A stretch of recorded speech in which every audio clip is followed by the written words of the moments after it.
I'd like to introduce Brian Filko. Brian is an accomplished senior executive with 25 years leading high-consequence businesses. His core focus is on creating impeccable company and safety cultures. Brian knows that safety excellence is at the foundation of best-in-class companies, and that safety drives employee morale, client satisfaction, and profitability. In 2018, Brian received the National Safety Council's Distinguished Service to Safety Award. And his company, Jetco Delivery, was recently named a 2021 Top Industry Influencer by Fleet Owner magazine. Safety is one of the key reasons that they were recognized for that award. Brian told the magazine that safety is a part of Jetco's core value proposition. They believe that safety is the cornerstone of an operationally excellent company. They talk nonstop about safety, not only with their employees, but also with their customers. And Brian believes that if the business is running safely, the chances are that everything else is going to be running well as well. So please welcome Brian Filko.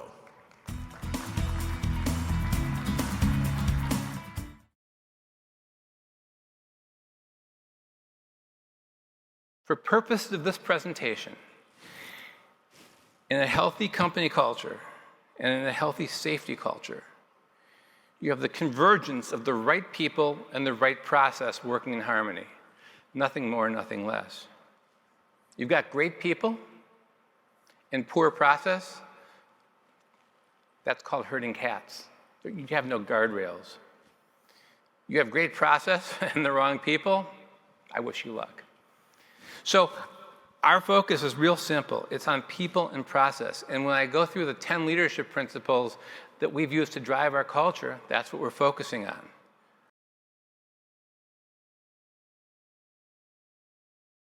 In a healthy safety culture, safety is not a department. It's a way of life. And it must start in the C-suite and permeate throughout the organization. Because generally, the leadership of any company casts a large shadow. Their words matter, what they say matters. And if we're giving our organization, either verbally or tacitly, the idea that other things like production pressure can trump safety, I trust you the organization will follow suit.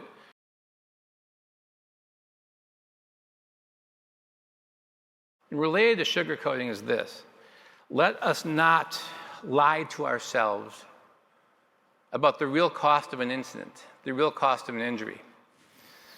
Sometimes I'll ask, hey, what's the cost of this injury? And people will say, well, we've got $10,000, we have $100,000 reserved on our insurance loss runs.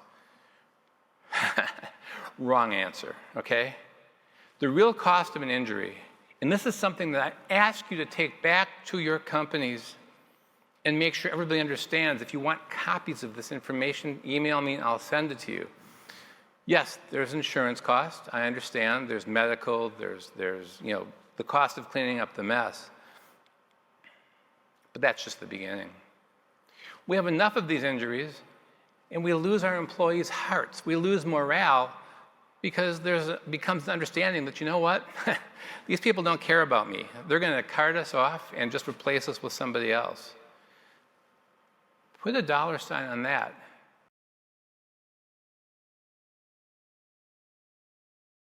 Now, let's be real clear about something. First, think about your organization for a minute, and think about an opinion leader. Think about a frontline employee or a frontline supervisor that everybody seems to go to for the answer. They may know the answer, and they may just be making it up. You have opinion leaders. You've got people with this kind of power in your organization. The only question is whether they're working for you or working against you. Bring them in. Help them become your change agents.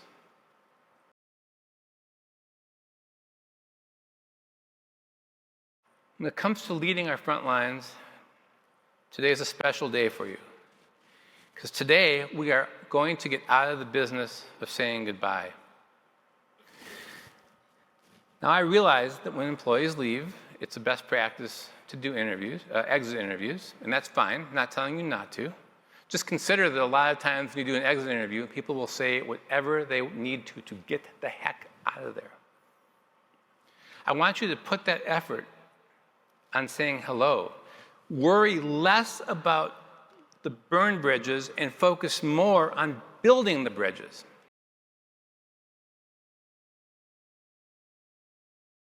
Principle 7, dismiss severity. What do I mean?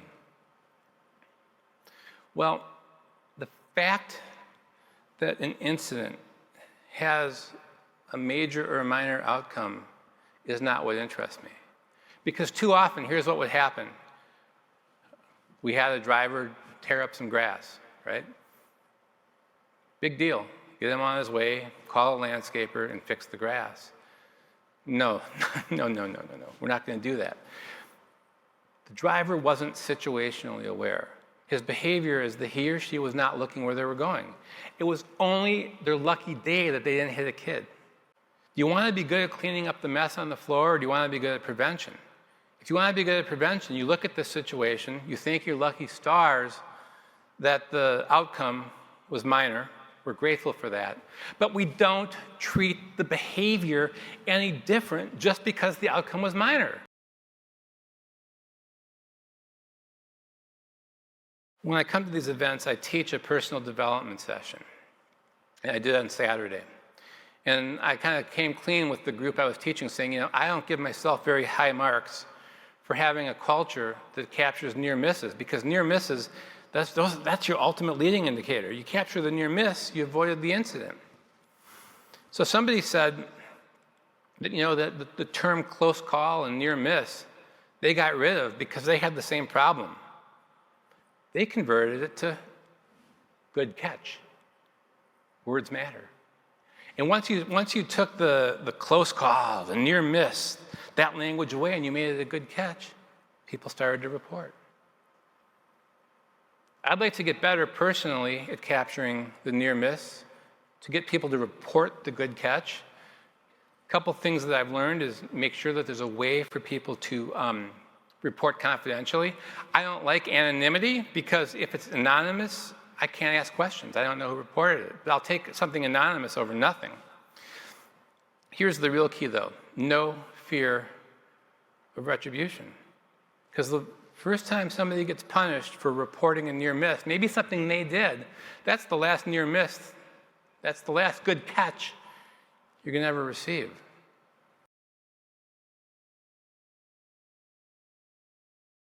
Last principle. You can't win them all. Don't try. Your employees have to be where these circles overlap.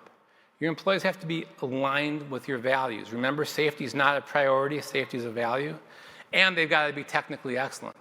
Now, if I push the arrow all the way over to the blue and have an employee who's wonderfully aligned with our values, but technically not so good, you can spot that person really fast, right? We're either going to train them or they can't be here. That's easy. But if I push the arrow all the way over to the gray, it's a little more difficult. Now you've got an employee who may be technically very proficient, but he or she thinks the rules don't apply to them. Now you have a big problem. Oh man, I'm busy. I don't have time to fire this person. They know what they're doing. Well, I'm not saying fire the person. I'm saying coach. But you must come to the realization that some people are uncoachable.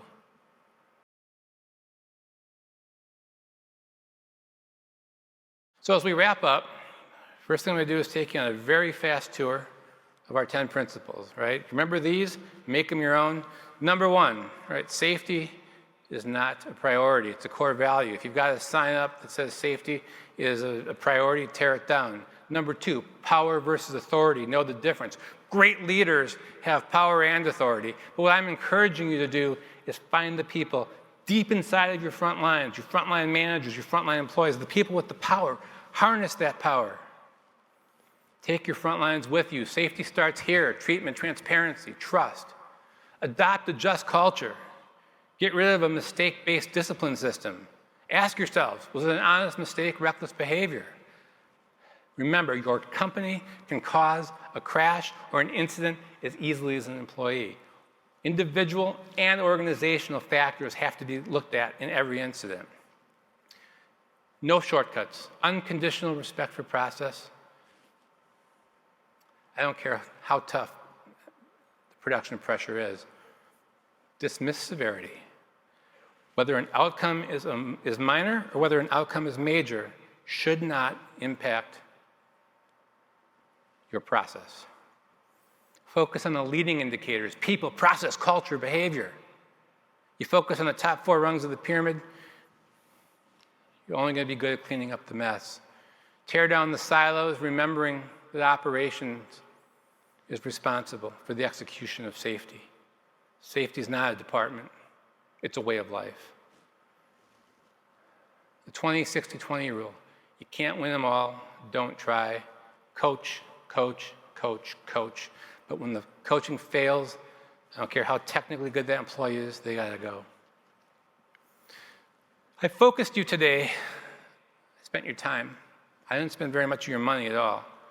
Easy to implement, high-value ideas. That's where I want you to focus. Our teams, our employees don't have the bandwidth for your grand 5-year plan, your 10-year plan. Keep thinking long-term, keep thinking strategically,